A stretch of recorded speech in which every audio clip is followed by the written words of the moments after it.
Muito boa noite para você. Começa agora o Rede TV News. Seja bem-vindo. Boa noite. A Agência Nacional de Vigilância Sanitária abriu um formulário para receber contribuições técnicas e científicas sobre o uso dos cigarros eletrônicos. O objetivo é debater a regulamentação. Por enquanto, a venda é proibida no Brasil, mas mesmo assim, muita gente usa o produto e sem saber que ele pode prejudicar a própria saúde. Veja agora na reportagem de Murilo Rincon. O Pedro fuma cigarro eletrônico há cerca de 1 ano e meio. Ele sabe que o produto é proibido e que faz mal, mas não pretende abandonar o aparelho. Comecei a fumar cigarro eletrônico no final de 2020, faz mais ou menos 1 ano e meio. Eu tinha 20 anos na época, hoje eu tenho 21. Comecei a fumar porque eu ia bastante festa, né? Meus amigos tudo fumavam. Aí acaba que você acaba experimentando algumas coisas, né? O Gustavo fumou por quase 2 anos. A falta de ar ou algo desse tipo. Eu não cheguei a sentir nada uma coisa que me fizesse realmente muito mal. Eu só senti um relaxamento, a pressão baixando e era isso. Este especialista afirma que o uso da nicotina a longo prazo pode causar, sim, sérios problemas à saúde. Pode causar uma série de alterações cardiovasculares, alteração nos vasos arteriais, e isso pode levar o indivíduo a ter maior possibilidade de ter infarto agudo do miocárdio ou acidente vascular cerebral. No fim do ano passado, o cantor Zé Neto, que faz dupla com Cristiano, teve sérios problemas pulmonares decorrentes do uso do cigarro eletrônico. Na época, ele precisou se ausentar dos shows e até aconselhou os fãs pelas redes sociais.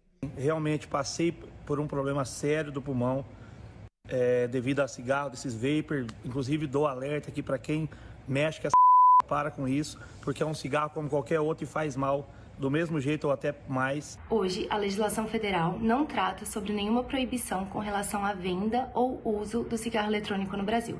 Quem regula o tema é a Anvisa, Agência Nacional de Vigilância Sanitária, através da RDC 46 de 2009. Nessa resolução, a Anvisa proíbe a venda de cigarros eletrônicos que não estejam registrados no país. O registro na Anvisa garante a qualidade e a segurança do produto. O detalhe é que hoje nenhum tipo de cigarro eletrônico pode ser registrado no Brasil, ou seja, a comercialização do produto é proibida no país.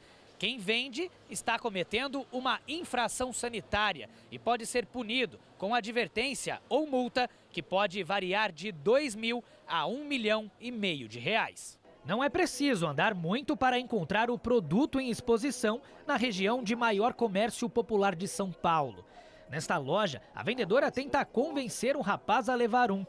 Nesta outra, que fica dentro de uma galeria, o comerciante faz até a demonstração de uso do produto. Puxei não, porque eu não vou mostrar nem sua cara, vou só puxar. E esse tá quanto, primo? Atacado? 35. O acesso ao cigarro eletrônico também é facilitado pelas redes sociais. Nesta conversa, a loja virtual sugere ao cliente que está querendo abandonar o cigarro convencional a comprar um aparelho. Não é uma alternativa definitivamente em relação ao cigarro convencional. O uso do cigarro eletrônico deve ser evitado, assim como deve ser evitado o uso, a utilização do cigarro convencional. Morreu hoje, aos 56 anos, o economista Eduardo Guardia, ex-ministro da Fazenda e CEO da BTG Pactual Asset. Guardia também foi secretário executivo da pasta entre 2016 e 2018 e secretário do Tesouro Nacional no início dos anos 2000. A causa da morte não foi informada. Guardia era doutor em economia pela USP e ocupou o cargo de ministro da Fazenda nos últimos 9 meses do governo do ex-presidente Michel Temer. Em nota, o Ministério da Economia lamentou a morte e disse que Guardia sempre se notabilizou pelo trabalho incansável e pelo permanente espírito público. O Ministério da Fazenda foi extinto em 2019 para a criação do Ministério da Economia. A Advocacia Geral da União pediu ao Tribunal Superior Eleitoral o arquivamento de um pedido de investigação sobre a conduta do presidente Jair Bolsonaro no caso de um suposto favorecimento de pastores na distribuição de verbas do Ministério da Educação. Para a AGU, não há elementos que justifiquem a apuração pela Justiça Eleitoral. O pedido foi feito pelo Partido dos Trabalhadores depois do vazamento de um áudio em que Milton Ribeiro diz dar prioridade na distribuição de verbas da pasta aos municípios indicados por pastores. O caso gerou uma crise que levou à demissão do ministro Milton Ribeiro. Ainda para a AGU, o ex-ministro teria feito apenas uma menção indevida do nome do presidente Bolsonaro na gravação. E agora a gente faz link com São Paulo, porque a Polícia Civil ouviu hoje mais um suspeito de ameaçar os jogadores do Corinthians e seus familiares. Entre as vítimas estão o goleiro Cássio, o zagueiro Gil, o atacante William e o presidente do William. É o repórter Murilo Rincon quem conversa agora ao vivo com a gente. Olá, Murilo, boa noite. Quais são as suas informações a respeito desse caso?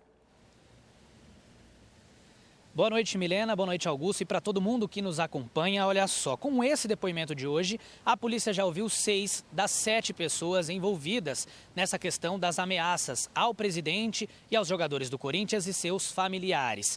Segundo o Departamento de Operações Policiais Estratégicas, o DOP, da onde a gente fala ao vivo, o nome desse 6º envolvido já foi encaminhado para a Federação Paulista de Futebol e também a CBF, para que tomem as medidas cabíveis. Ele é dono do perfil Sheik Caçador, de onde partiram os áudios e a foto de uma arma de fogo para a esposa do goleiro Cássio. Antes de prestar depoimento, o suspeito conversou com a imprensa, mas não quis mostrar o rosto. Vamos ouvir o que ele disse. Eu pedi perdão pro Cássio, para toda a família dele. Eu fiz isso num momento de raiva, não tive nenhuma intenção de prejudicar ninguém, não represento perigo para ninguém, não, entendeu? Só queria pedir perdão para ele e para toda a família dele mesmo. A Polícia Civil ainda aguarda o depoimento do sétimo suspeito identificado, que deve prestar depoimento à polícia nesta terça-feira. Ele está no Rio de Janeiro, onde foi em viagem para acompanhar a estreia do Corinthians no Campeonato Brasileiro diante do Botafogo e deve retornar de viagem hoje. O delegado responsável pelo caso conversou com a nossa equipe e deu mais detalhes sobre os depoimentos que já foram colhidos. Vamos ouvir. Todos alegam que agiram no momento de raiva, de muita fúria. Alguns deles fizeram apostas em sites de apostas esportivas e pelo Corinthians ter perdido esse jogo da Libertadores, eles ficaram muito nervosos e aí começaram a perseguir os atletas e os seus familiares através das redes sociais. O delegado também informou que todos agiram de forma isolada e que não há nenhum tipo de ligação entre os suspeitos. Eles podem responder pelo crime de ameaça e, se forem condenados, podem pegar penas alternativas, como o pagamento de cestas básicas e também prestação de serviço à comunidade. Murilo Rincon, de São Paulo, para o Rede TV News. O Tribunal Superior Eleitoral convidou a União Europeia para enviar uma missão de observadores para as eleições de outubro aqui no Brasil. Vamos então agora a Brasília conversar com a repórter Mônica Vieira, que tem mais detalhes a respeito dessa informação. Mônica, boa noite. A União Europeia já respondeu se aceitou ou não o nosso convite? Ainda não, viu, Milena? Boa noite para você, boa noite para o Augusto e para todos que estão nos acompanhando nesse momento. Os termos de uma eventual missão ainda estão sendo negociados. Essa é a primeira vez que o bloco europeu é chamado para acompanhar uma eleição por aqui. Além da União Europeia, foram convidados outras missões, como a da Organização dos Estados Unidos, a OEA, a do Parlamento do Mercosul e da Comunidade dos Países de Língua Portuguesa. Todas as negociações ainda estão em andamento. O acompanhamento por missões internacionais é uma prática muito comum aqui no Brasil e também em outros países. O presidente do TSE, ministro Edson Fachin, avalia que é importante envolver comunidades estrangeiras nas eleições. Isso porque garante que o sistema é seguro.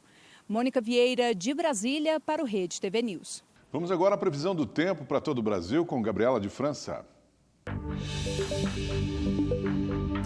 Olá, boa noite para todo mundo. Olha, as chuvas de verão trouxeram um alívio, melhoraram o cenário aí dos reservatórios de boa parte do país. Com isso, a conta de luz vai ficar mais barata. No Ceará, por exemplo, choveu tanto, gente, que 26 reservatórios estão completamente cheios, com 100% da capacidade. Agora, na capital Fortaleza, hoje já são 40 dias seguidos de muita chuva. Chuva que melhorou, né? Trouxe alívio para os reservatórios, mas também tem causado estragos, como a gente vê aqui nas imagens completamente alagado ali, né? Bom, amanhã a chuva vai ser mais isolada em Fortaleza. O temporal, né, a chuva mais intensa e volumosa, fica concentrada aqui, olha, entre São Luís, no Maranhão, até Rio Branco, no Acre. E no sul do Brasil tem alerta para temporal também, chuva forte acompanhada de vendaval entre o norte gaúcho, áreas do Mato Grosso do Sul, do oeste de Minas e até em São Paulo. Em Floripa, terça-feira vai ser com tempo bastante carregado, chuva forte e depois da chuva vem queda de temperatura, friozinho. Até quinta-feira, a máxima é de 22 graus com mínima de apenas 14 graus. O que acontece é que atrás da frente fria aqui que vai espalhar chuva em áreas do centro-sul do Brasil, vem um ar frio que vai derrubar as temperaturas. Na capital paulista, a semana vai terminar fria, tá?